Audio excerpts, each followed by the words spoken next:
2 நாளா இந்த வீடியோ பார்க்கும்போது பேச கூட தோணல. நம்மளுடைய ஃபேமிலியில யாருக்காவது இப்படி நடந்திருந்தா இப்படியா ட்ரோல் பண்ணிட்டு இருப்போமா? எதுக்காக நீங்க அந்த பக்கம் போனீங்க? நம்மளுடைய அக்கா தங்கச்சிங்க நடந்திருந்தா கண்டிப்பா இப்படி பண்ணிருக்க மாட்டோம். பட் ஏதோ ஒரு மொழியில ஏதோ ஒரு பொண்ணுக்கு அப்படின்னு நினைக்கிறதுனால இன்னி வரைக்குமே இது மாதிரி குற்ற சம்பவங்கள் நடந்துட்டு இருக்கு. எப்பவுமே திருந்த மாட்டீங்கல்ல? ஏங்க நம்மளுடைய அக்கா தங்கச்சிங்க நீங்க ஒருத்தன் தப்பு பண்ணிருக்கணும், அதை பத்தி மட்டும் கார்னர் பண்ணி பேசுங்க. எதுக்கு நீங்க அந்த டைமுக்கு போனீங்க? இப்படிதான் உங்க அக்காவோ தங்கச்சியும் உன்னோட தம்பியும் யாருக்கோ ஒரு சம்பவம் நடக்குதுன்னா இப்படிதான் ட்ரோல் பண்ணிட்டு இருப்போம். என்ன ஜென்மங்க நம்ம எல்லாம்? குற்றங்கள் குறைக்க இப்ப வரைக்குமே யாரும் நடவடிக்கை எடுக்கல. இப்படிதான் நடந்துட்டு இருக்கு, இதை மாத்தணும் மாத்தணும். நானும் அப்படிதான் பேசிட்டு இருக்கேன். பட் இதுக்கான சொல்யூஷன் என்ன?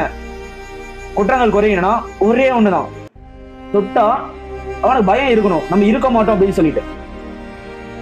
நம்மளுடைய கவர்மெண்ட் இறக்கி காலில் சுட்டுறத 1 இன்ச்சு மேல சுட்டா என்ன ஆயிடும்? குற்றவாளி நிரூபிச்சாச்சு, அவங்க தான் சொல்லிட்டு கன்ஃபார்ம் பண்ணியாச்சு.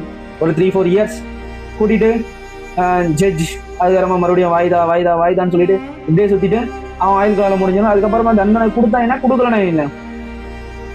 இதோட வரிகள் ஒரு நாள் நம்ம அறிய நினைக்கிறீங்களா? கண்டிப்பா கிடையாது. குற்றங்கள் குறையணும்னா தண்டனைகள் அதிகப்படுத்த வேண்டும். கண்டிப்பா நம்மளுடைய அரசியல் சட்டத்துல கேர்ள்ஸுக்கான இது மாதிரி பாலியல் ரீதிக்கான குற்றங்கள் குறைய